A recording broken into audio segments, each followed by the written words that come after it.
Hey, what is up? Welcome to this episode of the Entrepreneur to Entrepreneur podcast. As always, I'm your host, Brian Lofrumento, and I'll tell you what, today's guest is totally going to knock your socks off. She has incredible energy to go along with her incredible expertise, and she's a fellow entrepreneur. So let me tell you all about today's guest. Her name is Acacia Thornton. Now, Acacia is not your typical entrepreneur. She also has a background as an attorney. She's also equally adept when it comes to all the spiritual and mindset stuff that goes into all of our entrepreneurial journeys.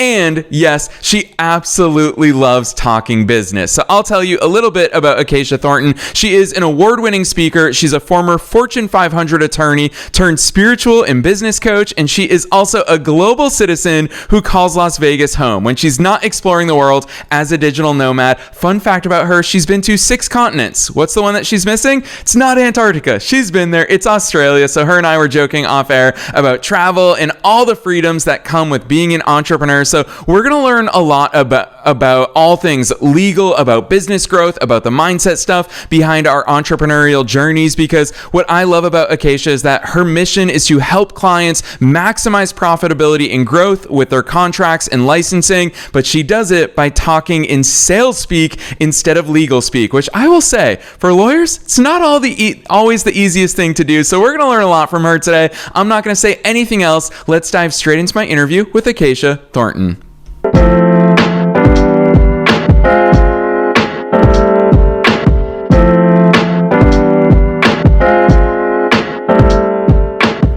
All right, Acacia, I am so excited that you're here with us today. First things first, welcome to the show.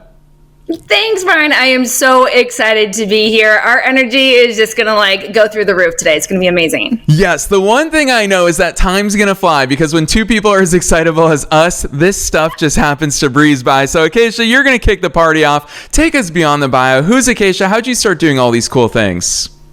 Oh my gosh. In some ways, you could say that the universe planted that seed many years ago, but I'll admit I didn't listen to it for the longest time. And I went on this big path of being an attorney, doing the corporate route. My father and my stepmother were entrepreneurs. So I had business owners in the house, and I decided that was not for me. That's not who I am. And I went the traditional safe corporate route. And I worked very hard at that, the honors degrees, the advanced this, advanced that, big resume. But it didn't take long for life to slowly show me the truth about who I was on the inside, and most importantly, the parts I wasn't listening to, because I felt I had to be all or nothing, and that my label, my titles were who I was. And I took the time, the years to readjust, realign. And now I am so thrilled to say I have a multipreneur, business. I've got 3 brands. I've got myself and my speaking, and the idea of knowing business, having a business degree background. I've been a mentor with the Small Business Development Center and the Wells Center for Small Business. So big business background. But then I went to go do legal and help businesses succeed and meet their revenue goals from a legal standpoint and from sales. I've got 2 different awards in sales as well, but none of it would have been of value if I hadn't taken the time to spiritually align to myself and bring all of myself into every day moving forward. And that's where we're at now. Yeah, I love that overview, Acacia, especially because it's something that we talk about. I'd say probably every 50 or so episodes, it's come up in this show's history about that very topic of labels and identity, because it's something that we all have to weave through. You and I were talking off the air, obviously, about travel and the fact that when we're all corporate employees, which we've all been there, that is a part of our life, because it does shape who we are and how we live. It affects our lifestyle. It affects our energy levels. It affects what we're working on and what our schedules are like. Whereas now, I love that term, multipreneur. It's funny, I use all sorts of preneur words, but it's the first time I've actually thought about that multipreneur, so I can join you there. When we think about these things we do, Acacia, I used to dread that question of, what do you do? How do you navigate that with so many different things that you do? Honesty, genuine authenticity, right? When you know where you stand in the universe, you understand why you've been through everything you've been through, and the power, the empowerment from the soul and the energy you have to share, and you know that you are value, you bring value, everything you do is with love with others, you get excited to share it.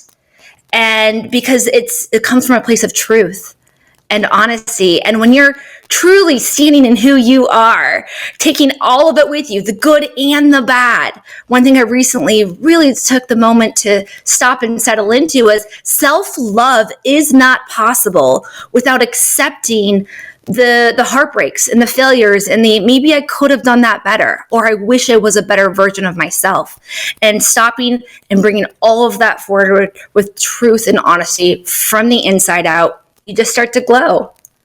Yeah, I love that. I want to start with that spirituality, actually, because obviously we're going to talk about a lot of the legal protection stuff that you help business owners with, which I'm sure listeners are thinking, you've got Acacia here. She is an attorney with so much energy that we actually want to hear her talk about that stuff. But before we get there, I want to go into that spirituality stuff because you obviously put a lot of amazing content into the world. You're a public speaker as well. How's that factor into it? Because I think we're fortunate that here in 2025, people know that this is a thing we must focus on, but where does that focus come from for you personally? And then how do you help others navigate that in a world where they just want to be focused on that, maybe the top line and the bottom line? Right. There's a reason why we do everything. And you could sit there and make a brand that is perfect on paper, but it's no different than making the resume that's perfect on paper. Your journey is your personal journey. Your business is you. And as you grow and thrive, the business gets to grow and thrive. That's what's amazing is it's all a journey and we want to enjoy the journey. Sure, sometimes we have the goals of I'm after a $20,000 a month or I want my first $1 million year. We have those drives, but it's the journey that is life. And making sure that we get the opportunity to thrive and grow along that is really important no matter what you decide to do with your life and your time, because it's uniquely yours and you'll never get those moments again. Each moment is truly once in a lifetime. Yeah, it's true. Acacia, how has that manifested? You've obviously worked with a lot of other business owners in addition to being a business owner yourself. What are some of those common stumbling blocks? Because what I find, actually, I'll preface it with a quote that I've always loved, which is, you are confined only by the walls that you build yourself. And I found that so frequently, we may not even recognize those walls that we've built ourselves. Yeah, when I'm working with a lot of younger entrepreneurs, and I say younger as in tenure doing the experience, age is irrelevant, is the idea that making a business, there's a proper algorithm, which there is. There is a certain, steps, process, things to that, but there isn't one perfect way to do it because everything that has been done and has been successful has already happened.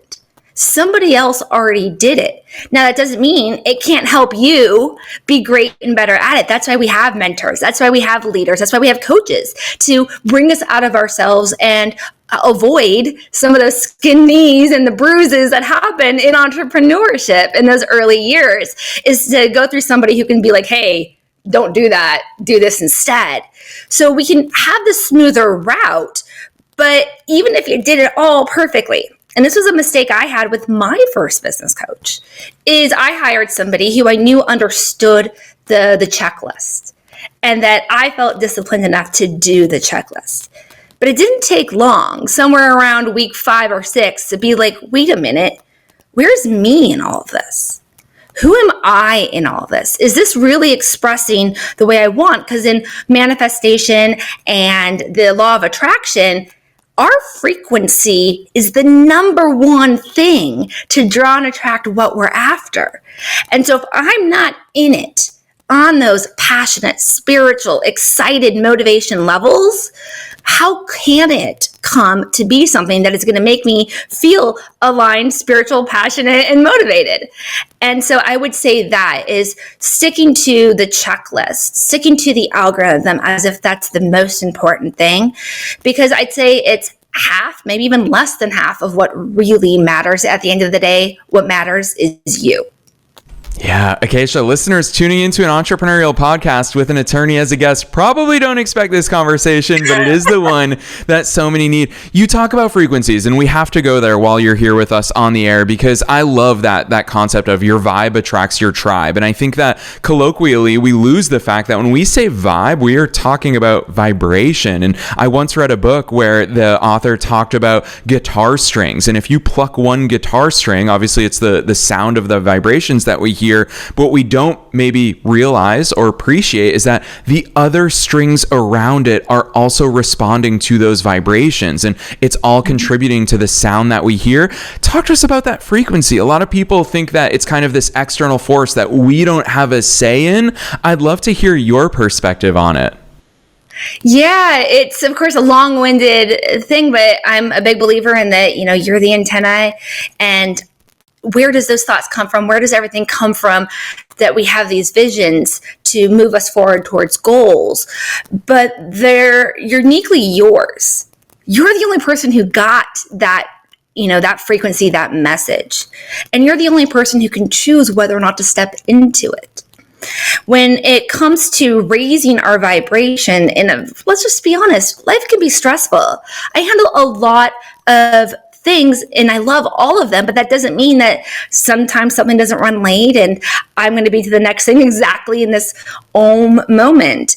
So what do you do when life just happens at you? And I'm a big believer in the 2%.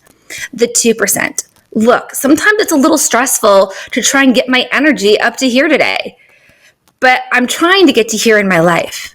So if I'm right here, what can I do just to bring it up a little bit closer? Right? What's one thing that's a negative, or there's no neutral thoughts, but sometimes we think there are, to just take it a little bit further and just slowly elevate, because where we go to in our stressful moments, where we go to when life feels hard, that's our default, which also means that's the lowest that we automatically go. So if you just continue to raise the floor a little bit, next thing you know, you're hanging out up here and you're like, whoa. Because when we're up here in our frequency, when you have that higher frequency, suddenly there is more love, more passion, more connection, and you feel the vibrations differently. You are connecting and attracting things while also being there. And it just creates this sort of cycle, this give and take of just more love and enjoyment and authenticity from you that just makes life that much better. That much better. And if you could do a lot of 2%, right, they compound very quickly. Yeah, for sure. Acacia, I love the way you talk about this, because it is a complex, it is a deep, and it's kind of an intangible topic for most people who have never done that work before, but it's incredibly important for all of us on our entrepreneurial journeys. But I extrapolate most things beyond just business. It's important for our life journeys. And I think that's so important. A lot of people will be thinking to themselves, Acacia, you're not the typical attorney out there. And obviously a big part of your work is helping business owners increase their profits, but also having that level of protection. How's all this stuff fit in? Because I would imagine that the way and the style in which you work, it all probably blends together beautifully to set people up for success. Talk to us about that intersection. Yeah, well, it first started off with my own identity as myself, right? I went on to go be this lawyer, had the resume, building myself up in these big corporations. These are jobs that you're around a certain type of person, a certain type of frequency. And I'm telling myself, I am a lawyer. I am a lawyer. You're a lawyer. You're a lawyer. You have to be this. You have to be this certain way. You have to do these certain things. And then I sort of snapped from the inside out, being like, look, just because I'm kinder, just because I can talk in a more passionate and approachable way, just because I can focus on the business side of things. That was one thing that surprised me, is how many attorneys never took a business class, never had a background in business. They can be your business attorney and not know anything about business. Yet here I was with 7 years of business experience. And so I realized that I wasn't going to suddenly forget the parts of a contract or forget what copyright law is just because I was kinder, because I was calmer, because I was less stressed. And so it first started off breaking myself away from the messages and the energy of what I had felt I needed to do and be to be a great attorney, and realizing that's not who I am. It's not who I am at all. I am this happy, hopeful, loving person with a lot of energy. So why can't I be me and still know everything I know and do everything I do as me? So it started there. And then as I started to share that online and share that with others, people, especially my business clients, were kind of like, wait a minute, what? And I remember one client in particular, she had done such amazing work to elevate her frequency and get into alignment that her revenue like tripled in 2 weeks. It was like that. And she had already been in business for a decade. So to come into this level of alignment was insane. But part of her package was that we were going to create contracts that supported her in what her business goals were at the end of her time with me. And of course, I've got some templates I've created over the years and starting points. But for her, I was like, her frequency, her energy, her alignment, that deserves something at that frequency and alignment. And so we started talking about what to put in this contract that matched who she was now. What is her workflow now? When she does this type of work, what is the way she wants to be paid? And on what type of schedule? We have these things called acceptance. You can do all the work and your client still choose not to pay you. So let's put something in the contract that makes sure you're getting what you're worth, how you want that to be, and put terms that enhance that give you more empowered communication. Because that's what a contract is. Contracts are not there so we can sue our customers. It's not what we use them for. We turn to the contract when there's a difficult moment with our customers. We need answers. They think one thing, I think another. How do we resolve this? Let's see what the contract says. So by having a contract that was in alignment to who she is, now she's off with these energetic vibes, just having a completely different life. And it was just so amazing and empowering to see. Yeah, Acacia, I love that real life story, especially because I think to myself, in an age of AI, probably most people, that alignment you talk about, they're not aligned in any way with their own business or even their own voice or attitude, because they're probably just asking AI to generate very generic contracts. Talk to us about the contracts that we should have in a world where probably more and more people are turning to AI, or even worse, Acacia, maybe one thing that AI has helped is that maybe at the worst, a lot of people don't even have these contracts. Maybe at this point they have some sort of contracts. Talk to us about the importance that these documents and the workflows that they bring to the table force into our businesses and into our lives and into those client relationships. I love how you talk about communication there. Yeah, so a contract, there's two key things to know. One, there's a reason there's not one standard contract for every business. Every business you work at, Apple, Spotify, the companies you work at, no matter what your sourcing is, right, where all of your vendors and suppliers, there's a reason they all have different contracts. And that's because the contract needs to be custom to this business relationship and to how you do business. That means your particular business model. Not even your competitors will work for you. People think that there is one default for everything. There's not. There's not at all. The law does not say this shall be your contract. Contracts are an option. What's in the contract is an option. It's optional. So why are those the words that you have there? What impact do those words have on you as a business owner? What way do those words impact your customers, your suppliers, if something goes wrong? What are the types of unique situations, good and bad, that might come up for you in your business, and how do you want to handle them? Because that's what your contract should represent, is you and your way of doing business. There is zero law that says your contracts must be this way. Zero. Everything in your contract is 100% above and beyond the law. But you do want to make it legally enforceable. So we have that element. And then, of course, there's AI. AI is two things that it's going to really fall short. I think we all know that if we asked AI to completely replace us, it won't do it 100%. That's because AI isn't designed to replace everything 100%. And it doesn't matter what your job is. Even if you want a picture created, even the picture doesn't come out great. Sometimes you'd rather have a great designer create something for you, or your website. And this is where AI falls short with the law as well. The way it's been trained, it has been trained on things that are accessible in the public domain. And that means all the customized stuff, all the stuff behind the scenes, which 99% of every contract out there is confidential, meaning AI never saw it. So AI has a very limited training on what is and should be in a contract. 2, it's actually not capable of replacing anything. And last but not least, AI still has not passed the bar exam. So it can't even know the basic knowledge that is necessary, let alone the practicalities and the customization.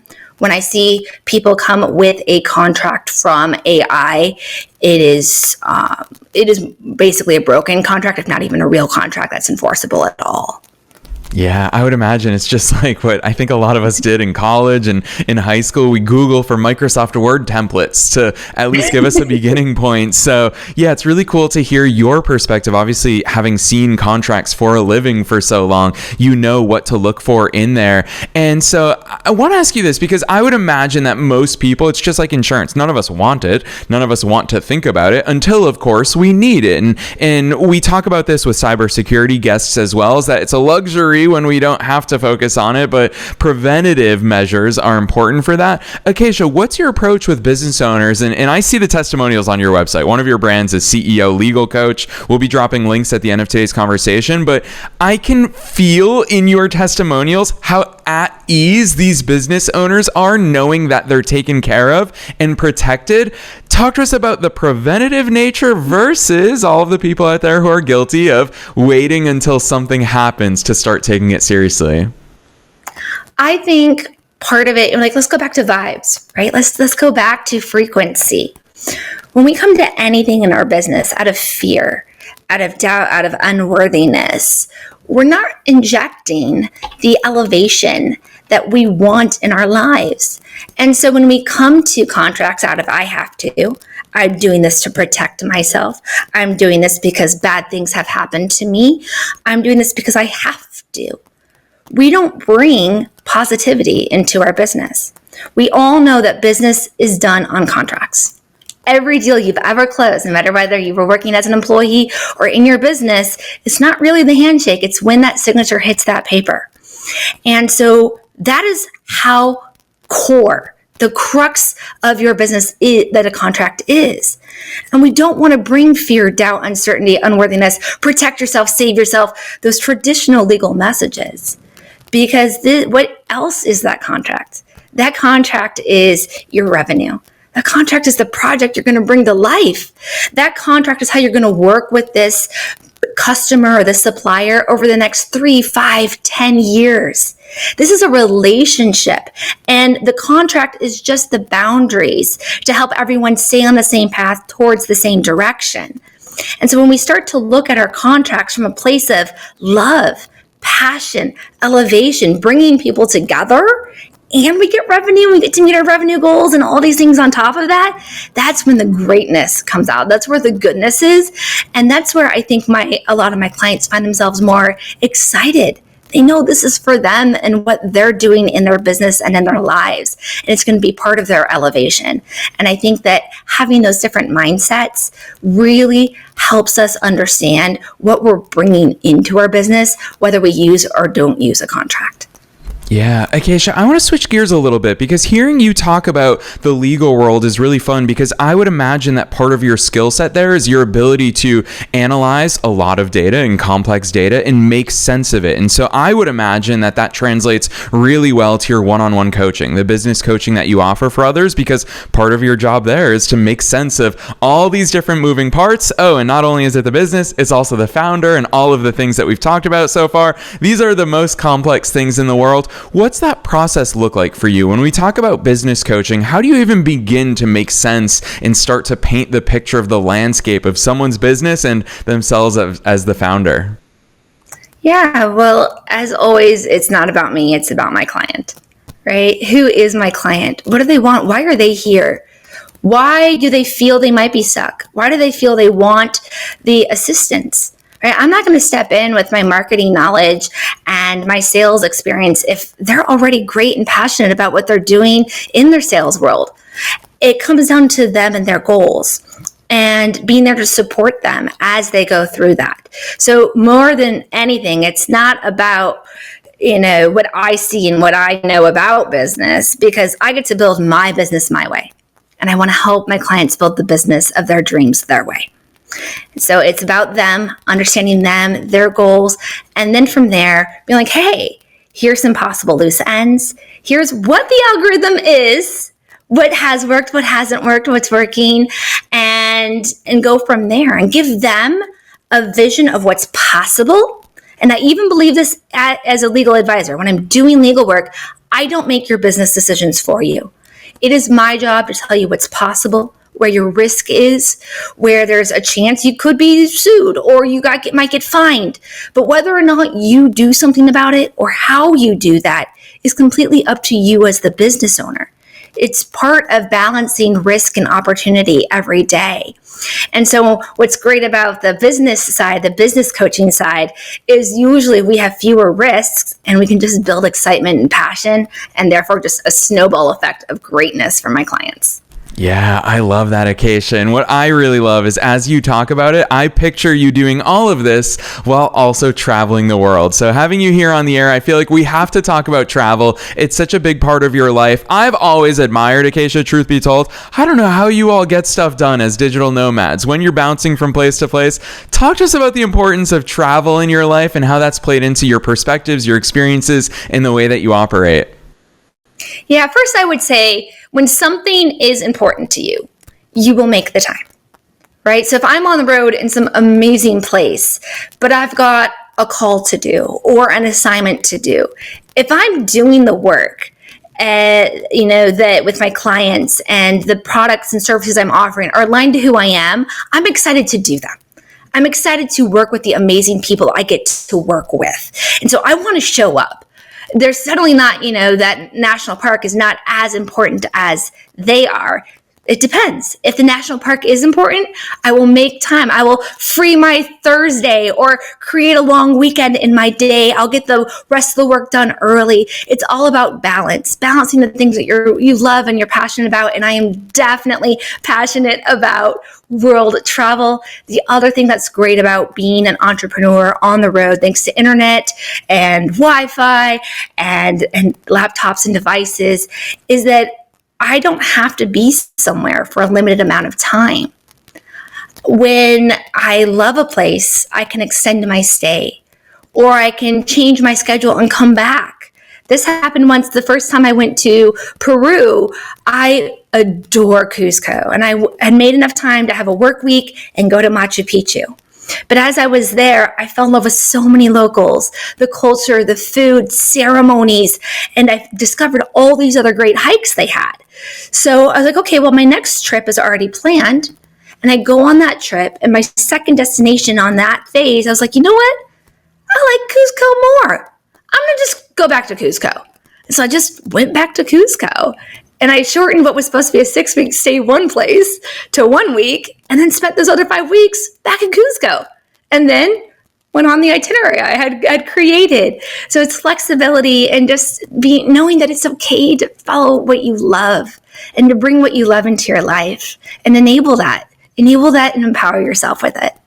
Yeah, I love that. Acacia, I feel like all throughout today's conversation, you've dropped so many knowledge bombs and nuggets of wisdom into your stories, into the way that you operate. And I did promise that time would fly by today, but the question that I love to squeeze in at the end, it's super broad. And I always remind listeners that you're not just a subject matter expert. You're also one of us. You are also a fellow entrepreneur. So with that in mind, what's that one piece of advice with that entrepreneurial hat on and knowing that we're being listened to by both entrepreneurs and entrepreneurs at all different stages of their own growth journeys? What's that one piece of advice that you want to leave them with today? I think that no matter where you are in your entrepreneurial journey, the beginning or 20 years into it, those moments of authenticity that face the fear. Sometimes when you get good at entrepreneurship, you can find ways to circumvent the fear. But sometimes we also know the best way forward, the best way to leap into the unknown and all possibilities that are great in this world is to just step right into that fear, step up into whoever you are from the inside out, and bring that into reality as soon and as passionately as you can, because that is where the greatness lies. Boom. That right there is incredible advice, Acacia. And I love the fact you're spot on. It applies to all of us, no matter where we are. And it's not advice that we need to hear once. It's advice that we always need to be reminded of. So I'm so appreciative of you bringing that here to our audience today. And I'm excited to hear the links that you're about to drop on us, because you have so many cool brands. And I will say, in my research ahead of getting to chat with you here today, I have found so much incredible content that you're putting out online. It's super useful. It's strategic, it's tactical, it's mindset, it's spiritual, it's the business stuff. You are doing so much good stuff in the world. So for listeners who want to go deeper into all these great services that you offer and all the great things that you do, drop those links on us. Where should listeners go from here? Absolutely. So the business coaching, the contracts, that's all under CEO Legal Coach, CEOLegalCoach.com. And then my travel blog, that one, right? I've been traveling for years. This blog is almost 10 years old. It is incredible with my crazy stories, even some that maybe should never have been sad, but are sad because they happened. That's adventureontheside.com. And then for my manifesting and my spiritual stuff, that's under my name, AcaciaThornton.com.